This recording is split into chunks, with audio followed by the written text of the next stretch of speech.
Hey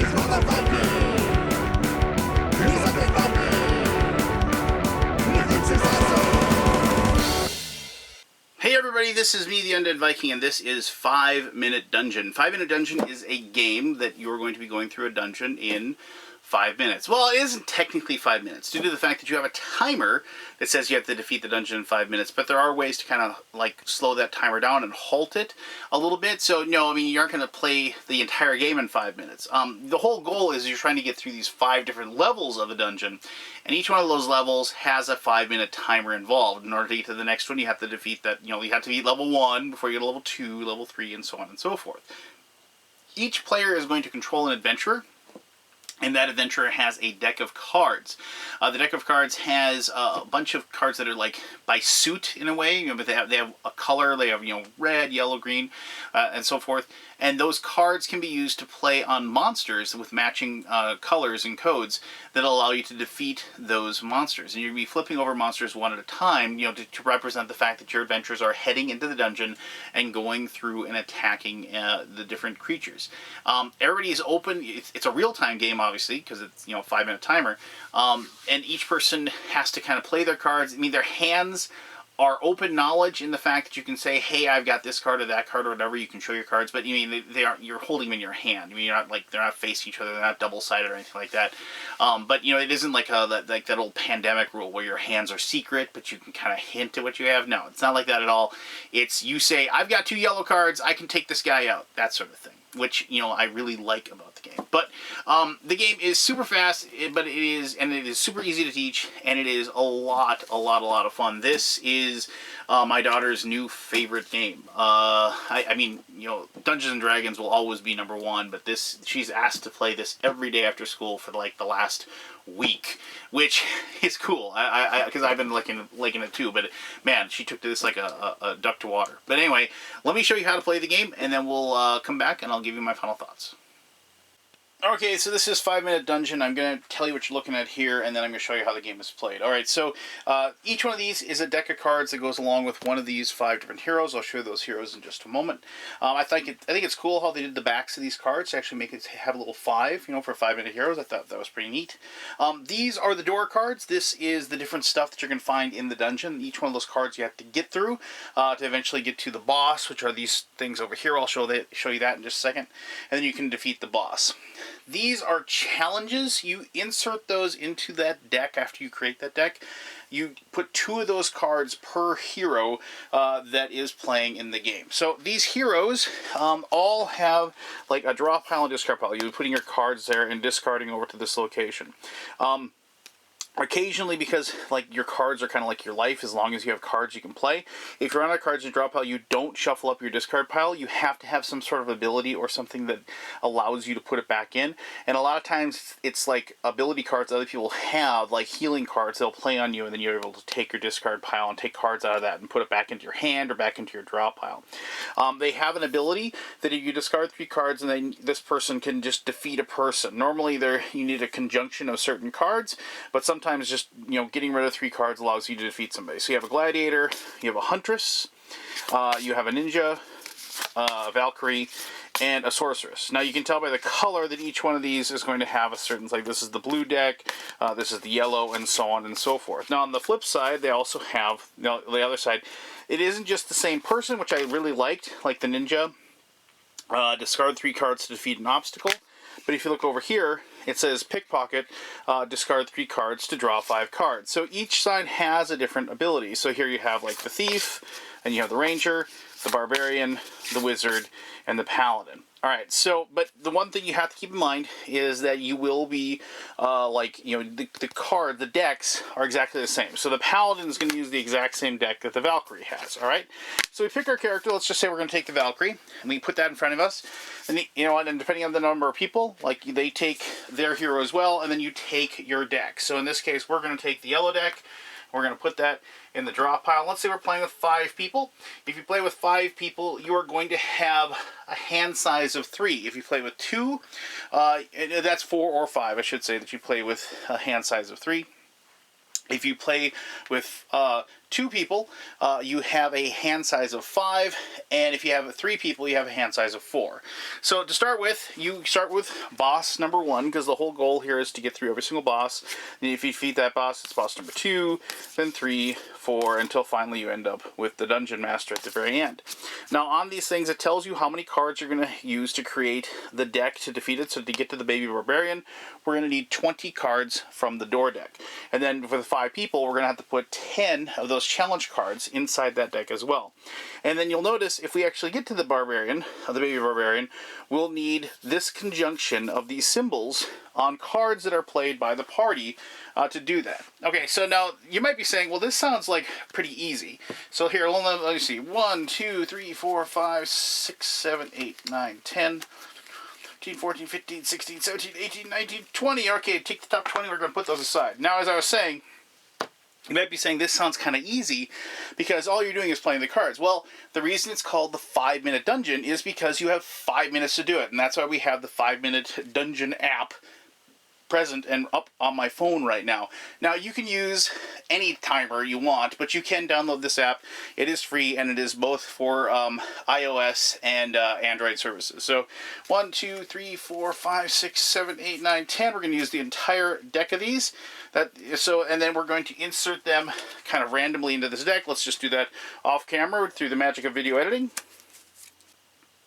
Ta-da! Alright, so we have our deck. What you do is you take that deck and you put it over the top of the boss. Let's just get rid of the other boss cards here and just put that one boss card like so. And so now we know that we have our deck, it's ready to go, and we're going to be able to fight it. So now we're going to open up with our 3 cards we start with. Let me just draw these 3, see what I get here.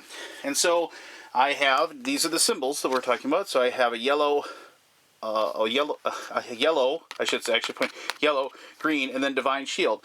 Pause time until somebody plays a card. And that's a pretty powerful ability because remember we have 5 minutes and you probably want to keep that card in your hand, especially because it allows everybody to draw a card and they get to actually decide what they're going to do. And anytime you pause time, that's like your moment for everybody at the table to just kind of take a breather, discuss what they're going to do, if they're going to play any cards that are going to affect everybody else. It's like, well, I got this card that can heal, so on and so forth. Okay, and then we'll go again. So the app is pretty cool. There's 2 different narrators. You have Connor and you have Jess. You can choose either one to be your narrator. Jess has a cool Scottish accent or Irish. I probably screwed that up and somebody's going to call me out on that. So let me just play it for you. You'll hear. Time resumed. 3, 2, 1, go! So it starts up, right? So if you pause it. Timer paused. And then if you can push we won. Congratulations! They'll be singing your praises tonight, that's for sure. Yeah, oh yay, thanks Jess. Alright, but we probably didn't win. So no, we don't want to quit, but let's just change it to Connor and you can see what it sounds like. So start it over, we'll hear Connor. Greetings, adventurers. You have 5 minutes to get through the following dungeon and defeat the boss. Good luck. And don't die. I should have said that one first, but just don't die. That would be a very bad thing for you. 3, 2, 1, go! Time paused. Ha! Success. Alright, so there you go. You have kind of a cool idea. But anyway, so let's start this over. And so basically what'll happen is, and I'll just talk over Connor as he's prattling on. So I've got the 3 cards, and we'll skip that. 3, 2, 1, go! Alright, so now everybody's going to play real time. They're going to play their cards real time. They're going to figure out, and I should have said we should have flipped this over. So now we have, this one's a person, and it says a gaggle of screaming children. And with a red, a yellow, and a green, we can defeat it. Now, normally, this wouldn't take us 20 seconds to defeat this one because I'm kind of explaining everything that goes on. But, so if I played these 2, and and then let's say, purple plays that one, we've defeated that particular card. So you take that card and you put it off to the side. These cards, and we take this one, get rid of it. And, these cards, obviously, I should put mine in my discard pile.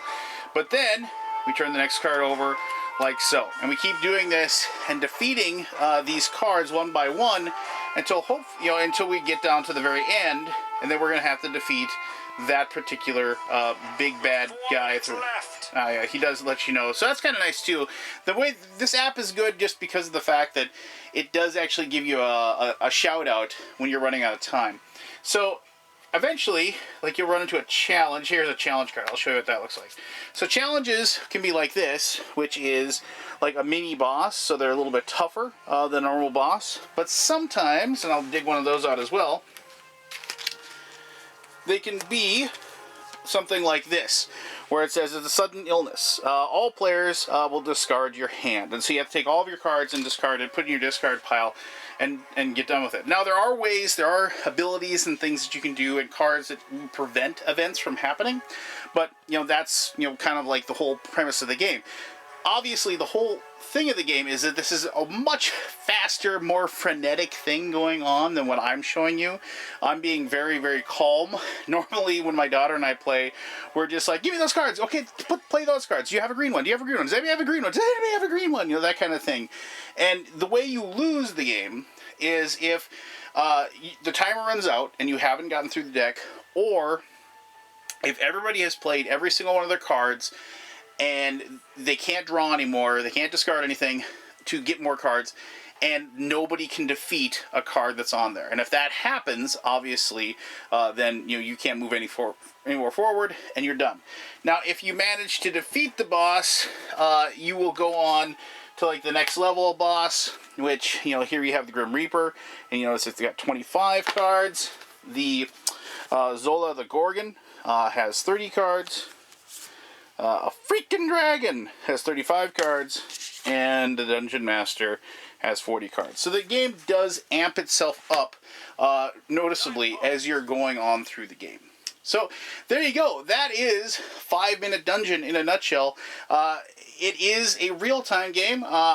These real-time games tend to be kind of hit or miss for me with them, but for whatever reason, I found this one to be a lot of fun. I think it has a lot to do with the different characters, the really good fantasy theme, and the integration of the escalating tension as you're playing it. As the other players are searching for their cards and you're having that open discussion. And I really, really like the fact that more than one player has the ability to stop time, and those cards are excellent because a lot of times, as you're kind of yelling and screaming and like saying, "Hey, we need a revenant," that kind of thing, when the game kind of inserts something where you can stop time, everybody can take a breather, they can look at their cards, they can plot a little bit of strategy and start it up again.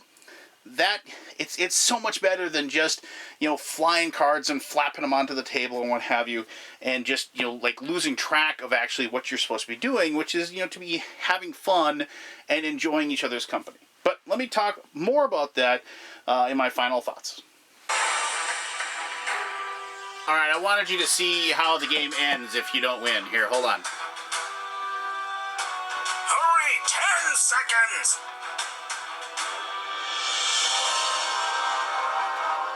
3, 2,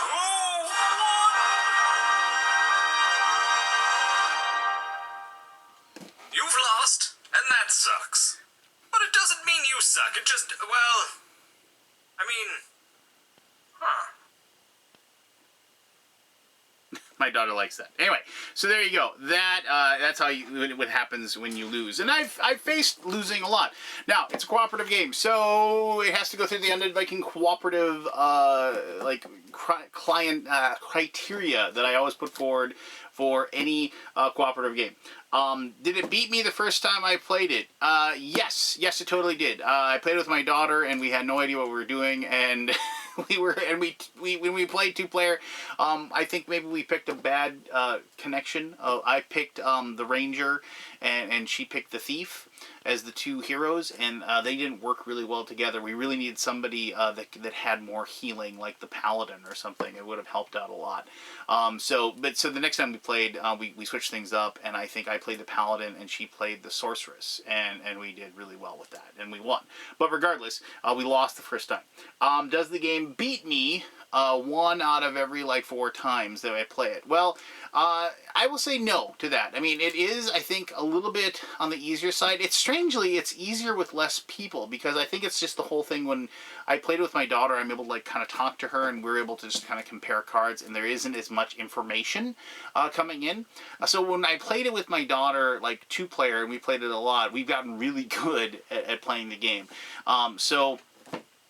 We've had a great deal of luck. However, when I busted this out and played it with my friends, with like 4 or 5 people, the fact that you only have 3 cards instead of 5 really limits you, and the game gets, in my opinion, more difficult with that. Even with the more cards, it's just I think it's the breakdown of communication that people have that make it tougher, which is fine. That's part of the game, and that's part of the whole thing, is being communicative, being helpful, trying to, everybody kind of figuring out what everybody else is doing. And I really liked that. I liked it because it promotes interactivity. It promotes everybody being involved. And that kind of leads to my other point is, did one person end up being like the general? No, it isn't, because of the fact that each person has to use their cards in some way.